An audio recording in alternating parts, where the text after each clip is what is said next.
Hello guys, in today's video I'm gonna talk about how to enable or disable app drawer. I hope you enjoy the video. Let's go.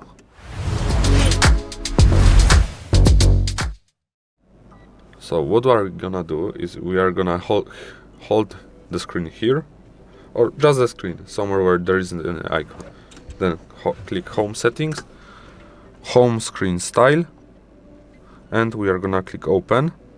And now there is gonna be you will have a pop-up and you will need to click switch, just so you know, because I did it earlier. Yes, and now as you can see, I don't have app drawer. All I have are I need to scroll, and everything should be here. But if I do it the same, but I will not this side. I will app tray, and here I have an app drawer. Thank you guys for watching. Have a good day. Goodbye.